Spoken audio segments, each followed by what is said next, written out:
Welcome to Mother Miriam Live on the Station of the Cross Catholic Radio Network with live video streaming brought to you by LifeSite News and the Station of the Cross. Call Mother with your questions at 1-877-511-5483 or email her at mother@thestationofthecross.com. You can view the live stream on Facebook at Mother Miriam Live. Now, here's Mother Miriam.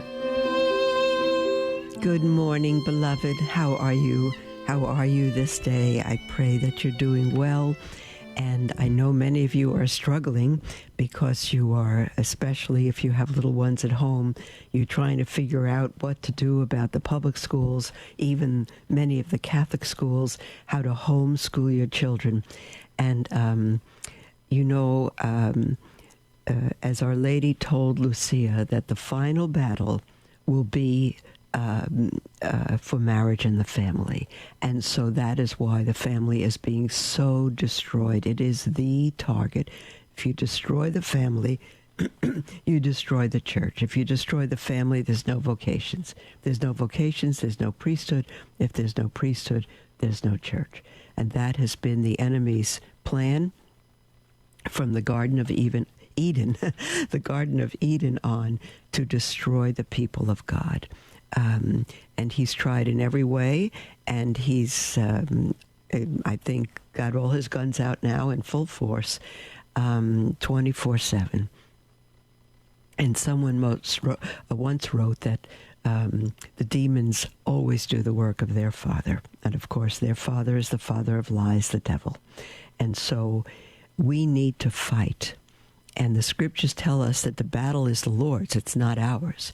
What can we do? What we can do, beloved, is to live our vocation, to live our faith. And I was really struck yesterday by one wife and mother who emailed in, and she said her husband was not on the same faith journey as she, and I don't know what she means by faith journey. I don't know if they're Catholic or she is and he's not. I don't know what that means. But at least they're not together in their faith. And she told her husband that she wants to live her vocation and take their children out of public school and homeschool them. Now, I don't know if they were in public school or Catholic school, but live her vocation and homeschool her children, and her husband is not supportive of it. And I think it also meant quitting her job. And that's not the way to do it, beloved. It's not the way to do it. It is to return the family to God's design. It was always the family that schooled their children. The whole Old Testament, you don't see schools and university and people sending their children to school. They didn't do it. God gave children to parents as a stewardship to raise them for the kingdom, not to turn them over to the secular world, the unbelieving world, the materialistic world, and even Catholic schools where they used to be Catholic, but very few are truly Catholic anymore. They have teachers in there that are not Catholic, that don't know their faith, that don't love their faith. They have sex ed in the Catholic schools that does not belong there. Some of them are picking up on gender ideology, which is utterly tragic. You need to protect your children and raise them for the kingdom. That's your vocation. So what I wanted to point out about that, beloved, is that the family is first. The family is first. And if you put your children before your husband, it will not work. If you want to do your own thing, your husband will be against you. Rightly or wrongly, he'll be against you. Because, again, if a wife goes to her husband and says, I want to live my vocation and quit the job and homeschool the children, why is she married? What is her vocation? Her vocation is first to be a wife, then to be a mother. And if she makes those decisions, if she gives her husband an idea that her vocation is separate from him, her vocation is to be a mother to her children and raise them right, and he's kind of a sideline, it's never going to work. And why would the husband be in favor of that? The wife's job is, number one, to get her vocation is to get her husband to heaven. Number one. The husband's vocation is to get his wife to heaven. That's it. And then together they can raise their children for heaven, for the kingdom. But a wife should not go her own way and tell her husband what she wants to do. If she wants to do that, especially if he's not strong in his faith, then she needs to pray and love him into the kingdom and make him first in all her decisions, so that together he knows that he's not secondhand or superfluous or anything like that. A wife must respect her husband, not because he has necessarily earned her respect, but because God has given him to her as her head, and she must respect who he is in Christ. She must. Now, you probably have a million questions about that, and you certainly can call in after the first break and ask how to handle different situations. And I'm not always going to know. I'm not always going to have the answers or the right answers, but you have to first at least understand that you made a vow in marriage, till death do you part, to cherish one another, to love one another. And your husband is never second to your children. If he is, then your children will never learn love. They learn love by seeing love. If you don't love your spouse, if you don't respect your spouse, if you go your own way, if you speak a negative word about him to your children, you are failing in your vocation, and you are failing the children, because they will learn what they see. And they're not going to be happy homeschooling if they know it's been a battle between you and their dad. There's no way. They're not even going to grow to love the faith. They need to see love at home, and they need to see support, and then they will have a loving home in which to be schooled.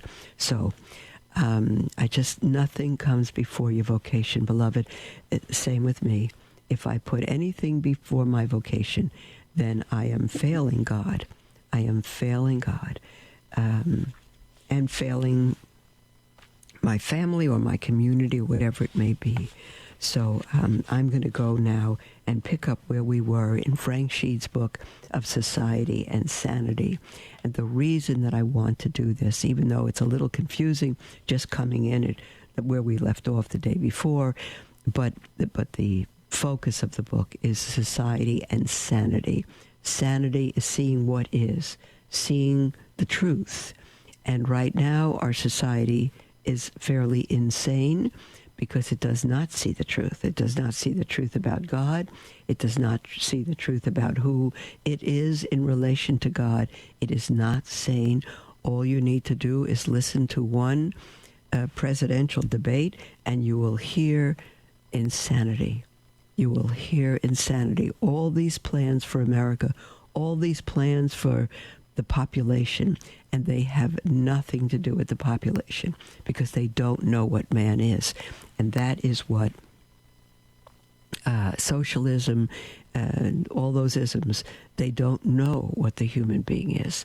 And that's why Frank Sheed wrote this book, that we can answer the question, what is man?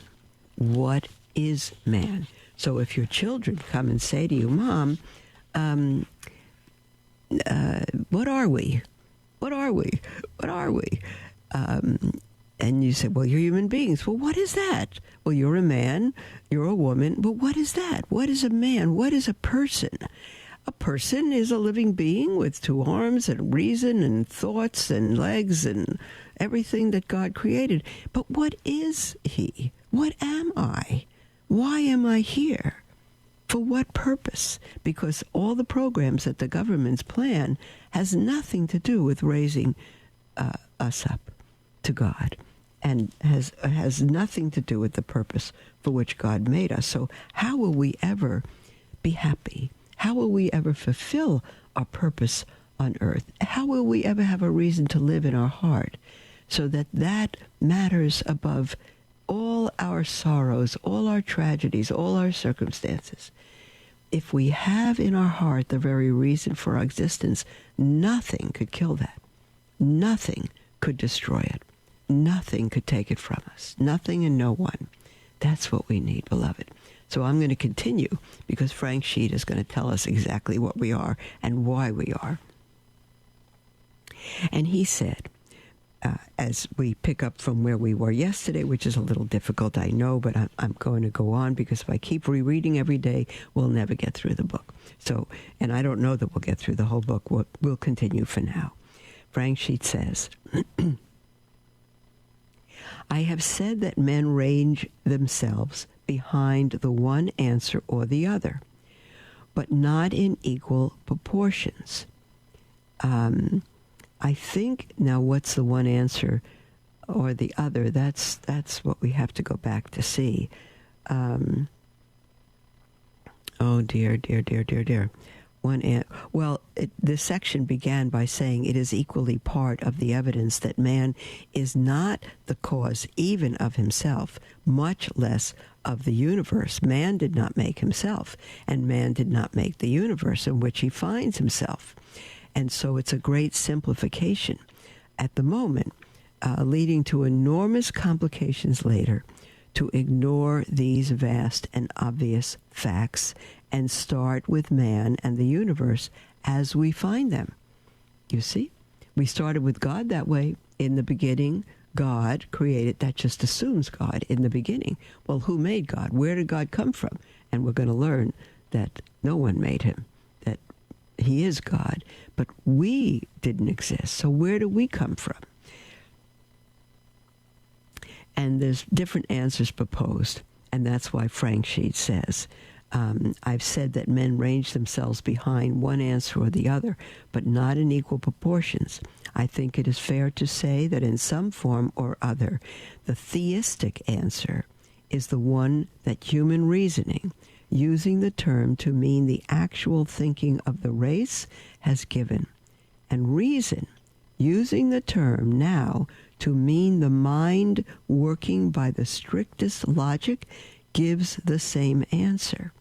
A brief survey of man's practically universal reaction will show how reasonable human reason has been in this matter. Looking at the universe, man has been conscious of a vast framework of order. There have been large areas that he did not understand, and elements which he could not see how to fit into the general framework. But these were problems inviting further investigation. Hold on now. Whereas the framework was a fact that simply imposed itself, so that it required no hard labor of investigation to establish it. That there is an order, and a magnificent order, man has always seen. Okay, the Big Bang Theory did not see that. Everything blew up and fell into perfect order. Watch isn't made that way, and neither is the universe. Frank Sheet says, now the human mind revolts at a chance, at an explanation of even a very simple instance of order. For example, if a man were to see, oh, we read this yesterday. Oh dear. Well, I'm going to continue. So sorry. You know what I did? I didn't put my little marker where I ended yesterday. I'm so sorry. Well, let me continue now or we'll be really confused. He said, if a man were to see 4 sticks of equal length lying on the ground at right angles, one to another, let's say a perfect square, it would be quite useless to tell him that the wind had blown them there.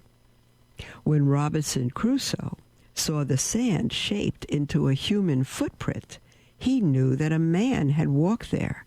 He did not simply think this a more probable explanation than that the sand had chanced to blow that way. He knew it.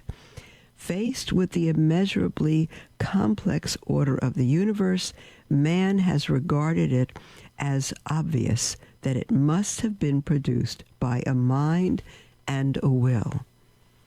Indeed, Since there is an order in the universe that staggers the mind of man, the obvious explanation would seem to be that it has been caused by a mind immeasurably greater than the mind of a man, a mind of which man's is an image, but the bare image and no more. Anyone who says that an order so massive and multifarious has come about by sheer chance ought surely to feel that the onus of proof for a statement so incredible is on him. But in this matter, as in the matter of the spiritual element in man, the materialist has performed an extraordinary sleight of hand trick, and the theist has too often let him get away with it. The materialist, beamingly explaining that this vast interlocking order merely happened that way, has managed to pose as the plain, blunt man coming away with the knife of his common sense, all this nonsense about order being produced by a mind. I'm going to read that sentence again. It's the materialist, beamingly explaining that this vast interlocking order merely happened that way, has managed to pose as the plain, blunt man cutting away with the knife of his common sense all this nonsense about order being produced by a mind. When the materialist gets down to a real effort to explain how chance might produce order, he reaches the ultimate in fantasy, and yet never loses his air of patient reasonableness. One remembers Huxley's illustration of the monkey. Do you remember this from yesterday? Remembers Huxley's illustration of the monkey with the typewriter. A monkey tapping away through endless ages on a typewriter would ultimately have produced every combination of letters, including that combination of letters which we call Hamlet. Similarly, those atoms of which the universe is composed, merely bashing about in limitless space, will ultimately arrange themselves in every possible combination, including that combination which we call our universe. Now, if that sounds insane to you, it's because it is insane. And that's why he's writing a book trying to tell us what sanity is. Okay, now, here it is. Huxley, as it happens, was not the inventor of this pleasant conceit. The Greeks knew it, without the typewriter, of course, in the 5th century before Christ, and prided themselves on having seen through it. The Romans applied it to the poems of Aeneas and thought it frightfully funny, which of course it is, as between the man who, reading Hamlet, assumes it is written by someone and the man who thinks it may be just one of the arrangements of words produced by a monkey with all eternity on his hands, there can hardly be any question which is the plain man and which is the fantasist. I hope that's where we stopped yesterday. That's where we stopped, beloved. And it's comical, but it's the answer to our utter chaos and godlessness. Frank Sheet writes, once we come to see, whether along some such line as the one just sketched, or by the deeper thrusting reasonings of the philosophers, that God exists, it is hard to escape the notion of God as having a will for mankind and giving man some indication of what it is. From this to the notion that God would tell man what ways of action were good for him and what had a single step, what ways of action were good for him and what bad is. Oh, I messed that up yesterday too. Hold on, I'm so sorry. From this to the notion that God would tell man what ways of action were good for him and what bad is. A single step. What ways were good for him and what bad is a single step. Taking that step, we arrive at the moral law. What is the moral law, beloved? I don't know what Frank Shee's going to begin to say, but it's the law of God that he wrote on our heart before he ever wrote them on 2 tablets of stone and gave them to Moses. It is the law of God written on our heart, and everyone created in this world has that. Frank Shee goes on to say, at the beginning of this section, I said that reason establishes the major part of the Christian view of man and confirms all of it. The remainder of this book will be largely concerned with that greater matter of the confirmation of the Christian view of man by reflection upon human experience. It is the literal truth that no one who has really mastered what Christ has to teach about the nature of man, nothing that happens gives any reason for doubt. That view of man is wide enough to take in all human experience. Oh, beloved, it's one of the reasons why I say so often, nothing touches us that God doesn't allow. Nothing, because God's purpose and design of man and his will for man and his action in and through man and in the universe takes in every single human experience. Nothing touches us, not even the demons, without God's will. Absolutely. Even demonic attacks, God has sent them for our sanctification. Nothing touches us apart from God's will. We don't always know why. We don't always know the purpose. We don't know if he's caused it or allowed it. It doesn't matter. If God allows it, he sent it to us. Everything is from God, beloved. Everything. And it's his purpose always to bring us to holiness, to bring us to heaven. And when we try any other means of curing it, then we wind up in a pit that God did not intend, and yet he still allows it because we've chosen that. Okay. Let's see now. We'll go on. We have about 2 minutes. Let's start the next section. We are now in a position to look again at the rights, GHTS, the rights of man.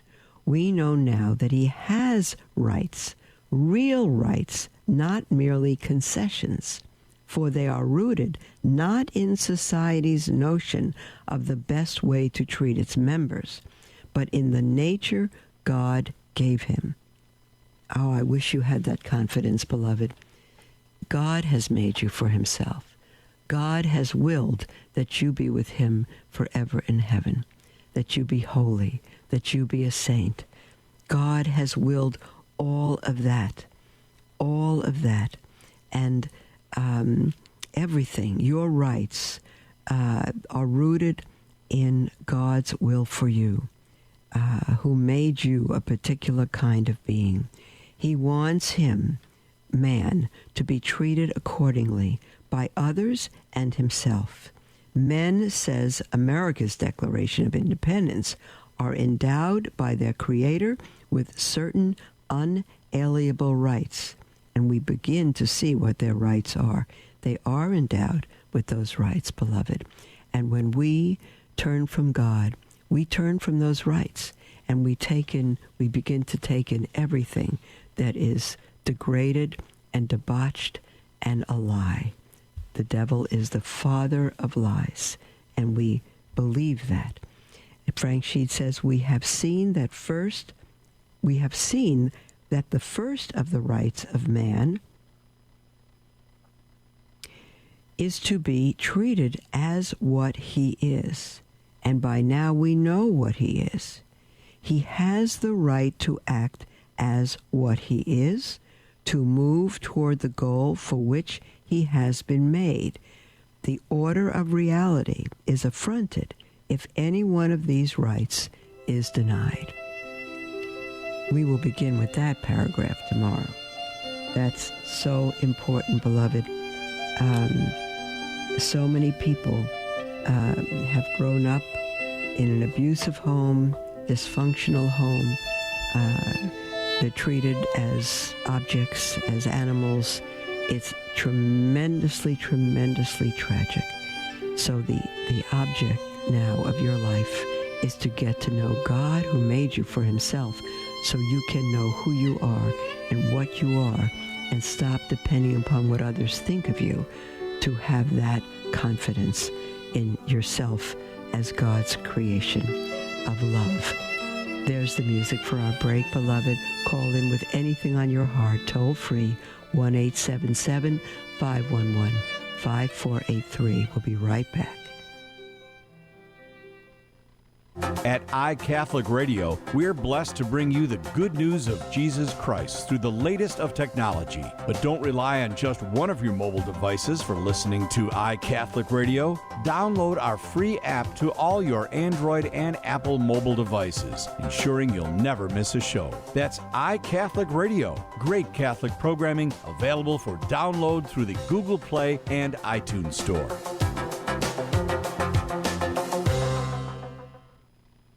LifeSite News is an international news agency devoted to defending life and family and restoring Christian culture. We aim to educate and activate our readers with the information they need to fight the most crucial battles of our day, in their churches, workplaces, and families. Our motto is Caritas in Veritate, love in truth. We firmly believe that promoting the truth is an act of love, however hard it is to hear. Over the last 20 years, we have built a reputation for uncompromising reporting, no matter the cost. LifeSite News is by far the most popular pro-life website on the internet, with over 40 million unique users every year, and growing. Check us out at lifesitenews.com.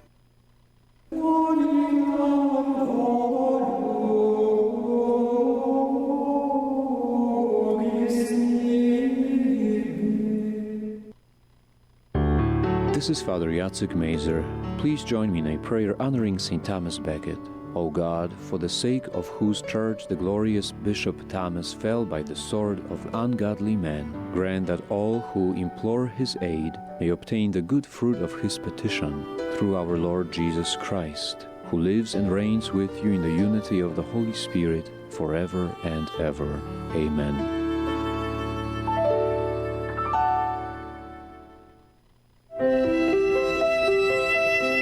Welcome to Mother Miriam Live on the Station of the Cross Catholic Radio Network, with live video streaming brought to you by LifeSite News and the Station of the Cross. Call Mother with your questions at 1-877-511-5483 or email her at mother@thestationofthecross.com.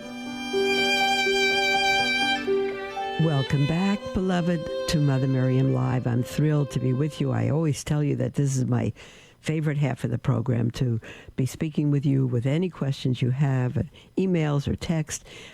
Feel free to call in. You can always call in anonymously or write in anonymously if you wish. It's the heart of the matter is the matter of your heart. So call in or text toll free 1-877-511-5483 or email at mother@thestationofthecross.com. We have a call from Tom in Gloucester, Massachusetts. Hello, Tom. Hello, Mother. I came into your show late today. What's the name of the book you're reading? It's Society and Sanity. I'll show it to you. Society and Sanity by Frank Sheed, published by Sheed and Ward, written in 1953. Are you familiar, Tom, with Frank Sheed? No, I'm not. Yeah, well, that's fine. A lot of people aren't. He's just one of the greatest apologists of the last century. Really tremendous. So anything he's written, I would recommend. Anything at all. But so I don't know. I don't think it should be out of print. It's probably reprinted. I will find a copy. Okay. Thank you so much, Mother. You're welcome, Tom. God bless you. Okay, let me see now. We have an email from Teresa. And Teresa writes, Dear Mother Miriam, I have been listening via podcast to your programs about the importance of homeschooling. I homeschooled my children for 11 years and then stopped when we moved overseas. We're a military family. I resumed homeschooling my younger children when we returned to the States 4 years later. Now, Teresa doesn't give an answer of why she stopped homeschooling her children when they moved overseas. I would almost think that's the most important time to homeschool them. I don't know the situation, and I don't think Teresa says here. She says, I resumed homeschooling my younger children when we returned to the States 4 years later. After 3 more years of homeschooling my younger children, we again were assigned overseas.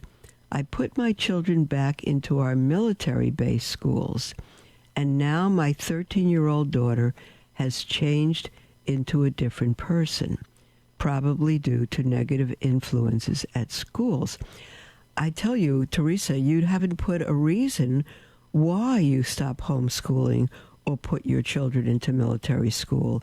To me, when you go overseas, that would be the most important time to keep them at home with you and school them. This is kind of, well, it's a puzzle to me.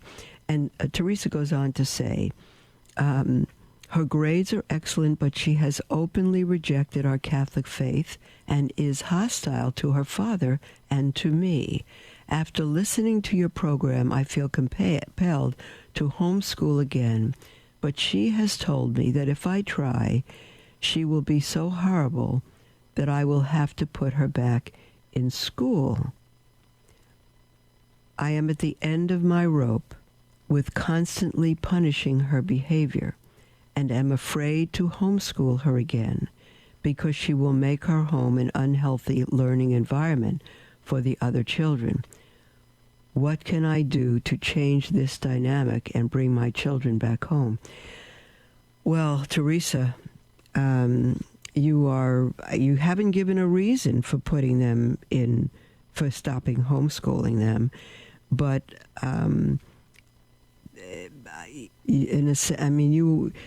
you've caused, I have to say you've caused this. I can't say that 100%. I don't know why you put them in school when you went overseas, particularly in military school. I don't know what the decision was, but to me it was a decision to ruin your children. I don't understand it.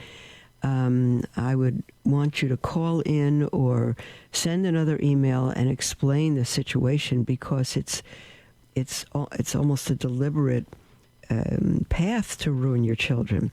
And so I would stop punishing her, and I would speak to her personally and say, sweetheart, you were a beautiful child, and you still are, but you have turned into someone that we don't know anymore, and you're very unhappy.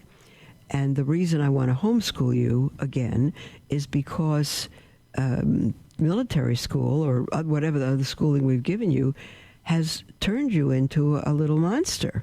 You don't love, you don't respect your home, your parents, your siblings. You threaten us. If we homeschool you again, you're going to be miserable. You are refusing your home. You're refusing your parents. You're refusing the home and the upbringing God gave you. You need to have that talk with her. And if she, but you cannot let her act out like that at home. So right now, you said after listening, if I try, she will be so horrible, I'll have to put her back in school. I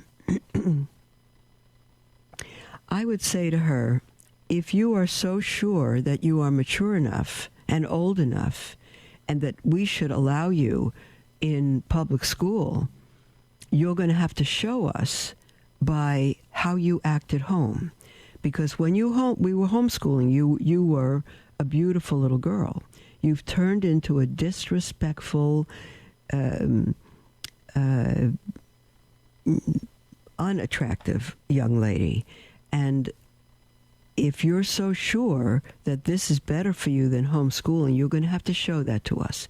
You're going to have to show us that your being out in public school makes you a better person.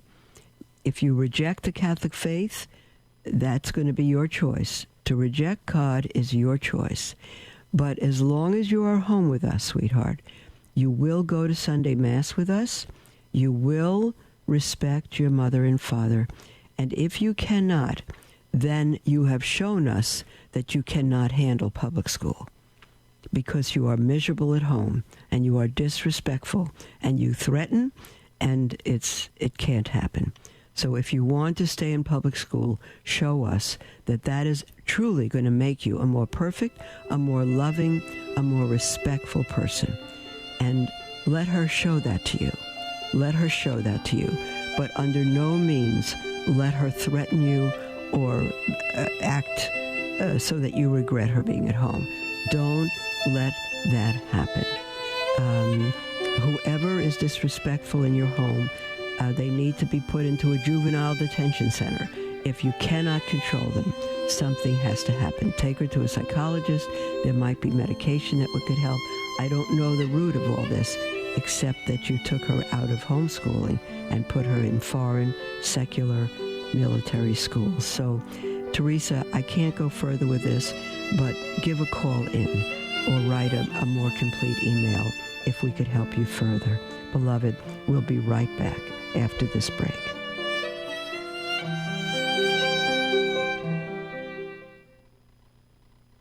Love learning more about the church, but confused or disheartened by the struggles we are facing today? Follow LifeSite News Catholic on Facebook, Twitter, or sign up for LifeSite Catholic emails and stay up to date on the constant stream of news about the Catholic Church. Our church is in a time of crisis, and we as laity have a responsibility and a duty to educate ourselves and stay true to the faith. LifeSite News Catholic is dedicated to keeping the laity informed and educated. To follow us, go to Facebook or Twitter and search LifeSite News Catholic. As Mother Miriam always says, we must live as if it were true. Dominus et vobiscum, et cum spiritu benedicamus Domino.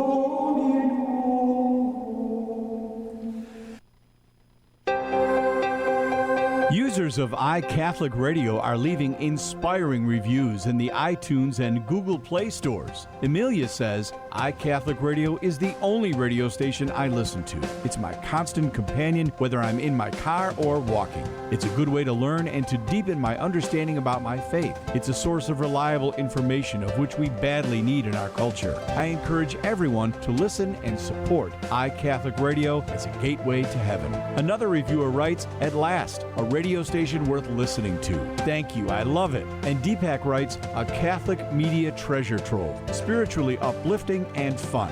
One reviewer says, love it, love it. I'm learning so much about the Catholic faith, it makes me seriously consider conversion. If you haven't reviewed iCatholic Radio yet, we'd love to hear from you. Visit our page at the iTunes or Google Play Store.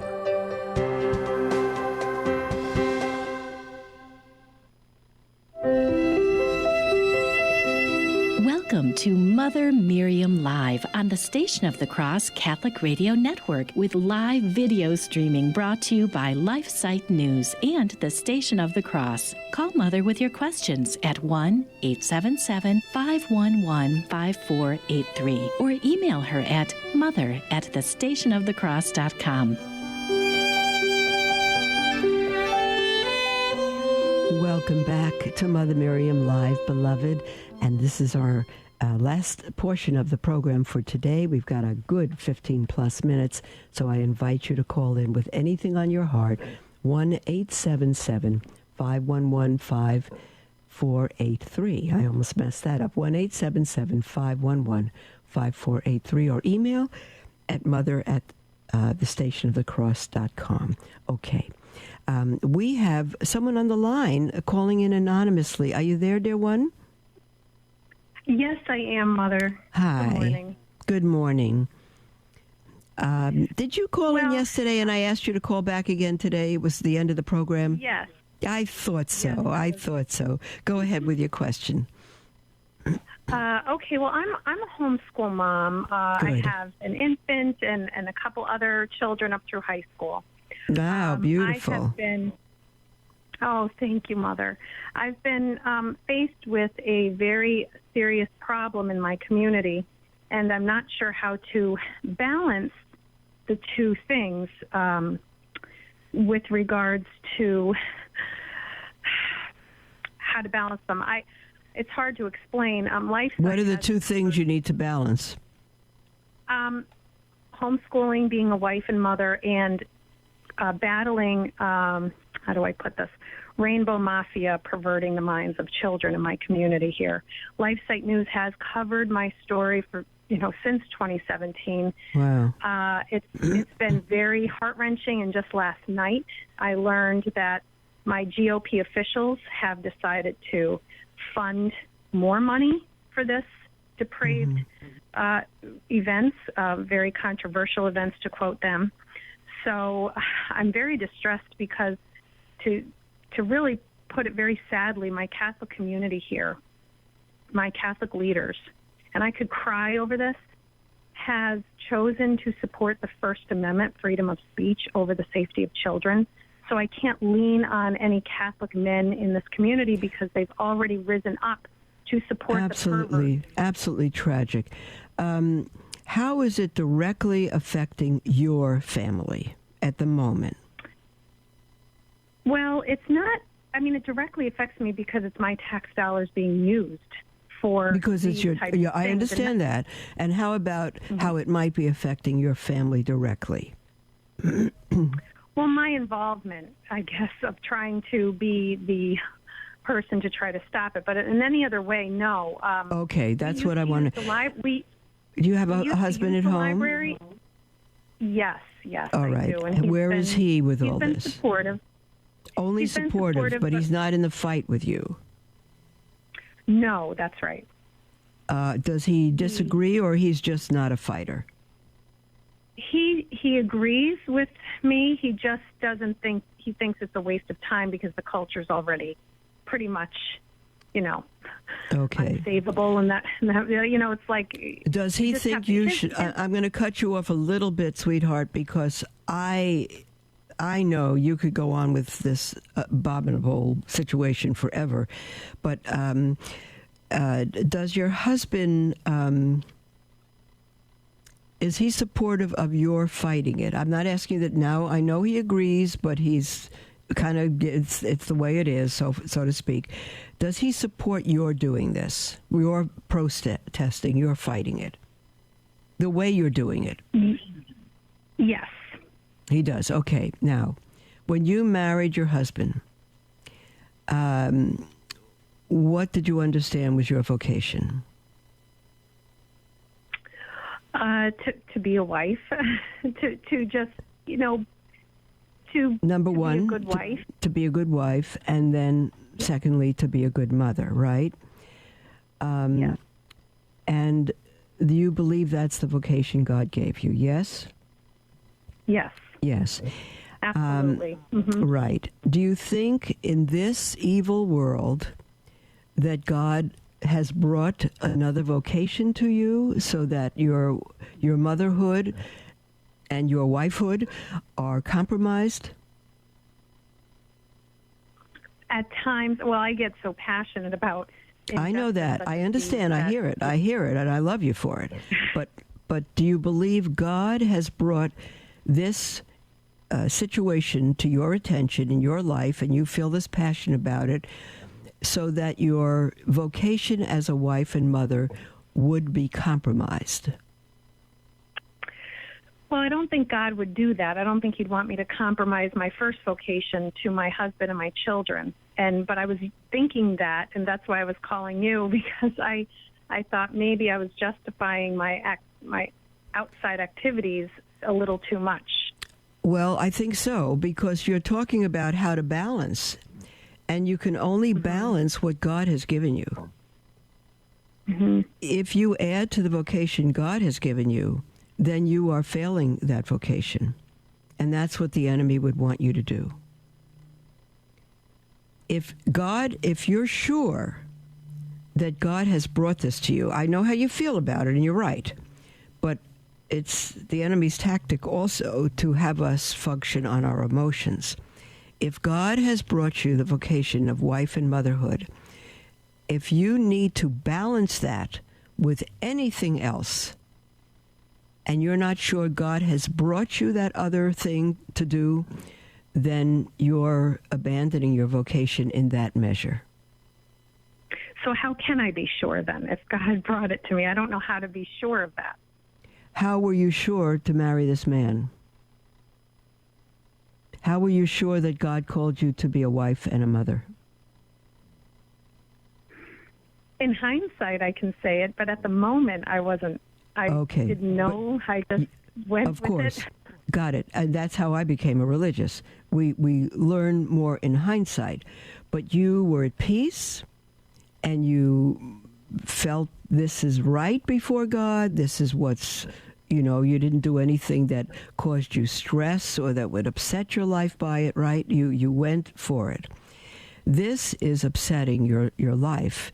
And if you didn't need to balance for some reason, if it worked, for example, if you didn't have a young child, if your children were older, you can go at it full time or as much as you want. But at this point, God did not give you a family to balance things. He gave you a vocation to be a wife and mother and to protect your children from the evil around you. He didn't make you a politician. He didn't make you a vocation to combat the evil. The way we combat evil in this world is not that we don't do anything, but by doing good. We light a candle in the darkness, and we do good. And so my now you say LifeSite has covered this situation, so I certainly don't know more than what you're telling me now, because I don't know. I do look at LifeSite. I get a subscription. I read it every day. I love LifeSite. I'm on LifeSite. But I don't know. Again, I'm not asking you who you are and your situation. So I would say make your husband your number one, and your home and your children. And don't bring, because if you're fighting this, you're going to bring that fight and the tension into your home. You're going to be talking about it.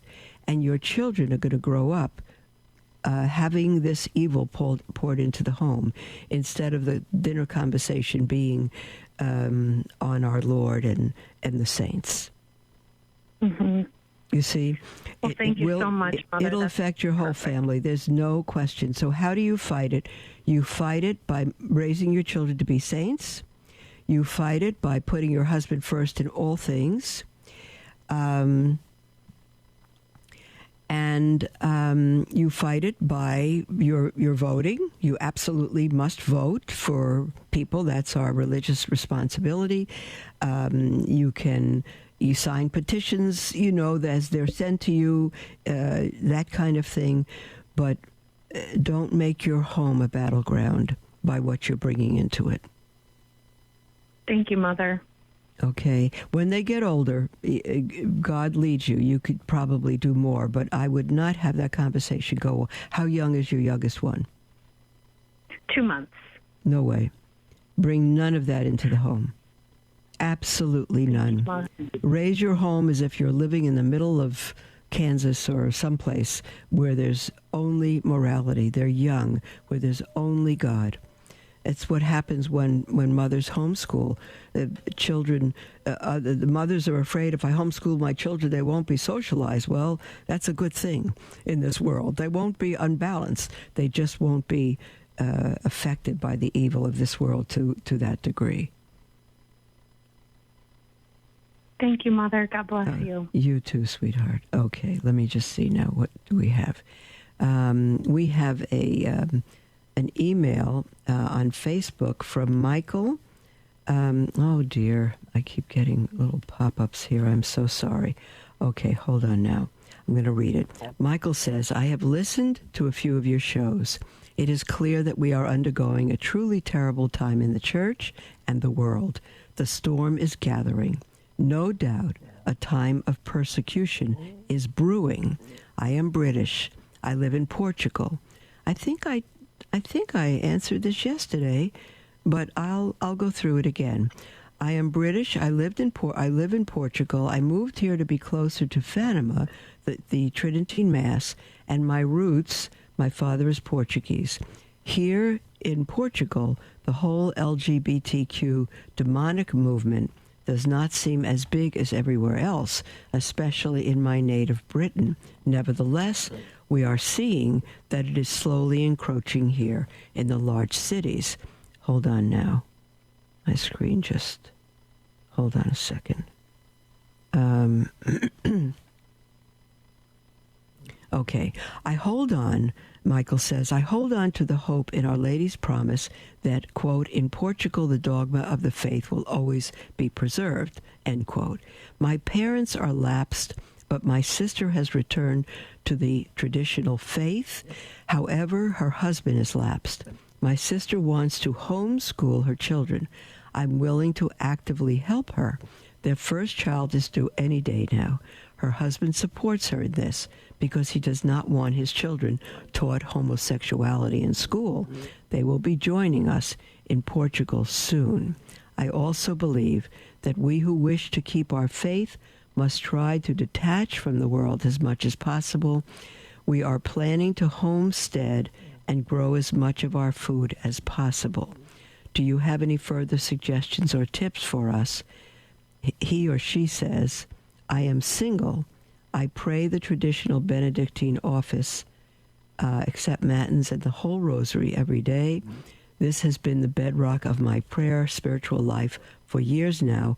I would appreciate your thoughts and suggestions. I sometimes think that things will get so bad for the faithful Orthodox Catholics that we may have to live a lifestyle similar to the Amish, without the heresies, of course. Thank you for taking the time to read my email. Thank you for being a faithful witness by wearing a real habit. May Jesus, Mary, and Joseph bless you and be with you always. Well, there's an awful lot there. It looks like you're a single mom, and that you're going to homeschool your baby, which is terrific, and you're going to be in Portugal with a very Catholic, supportive family. It seems absolutely wonderful. I don't remember in this long email if there was anyone.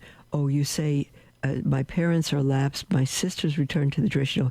Her husband is lapsed. So you've brought in so much here, but so your sister's husband, your brother-in-law, is lapsed Catholic. Make sure that you help your sister know that her priority is not her children, but her husband. And if not, her faith will further separate them. Her husband needs to know that he's number one in her life, because it's the only way he'll be number one in the children's life. So it's very, very important that that your sister be helped to be a saint, to be a true Catholic who will respect and love her quote-unquote lapsed husband. Women, you've got to put your husbands first, and that will draw them back to the faith.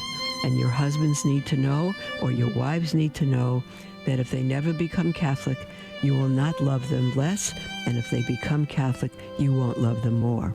That you love them perfectly today because God has brought them to you. So it's very, very important.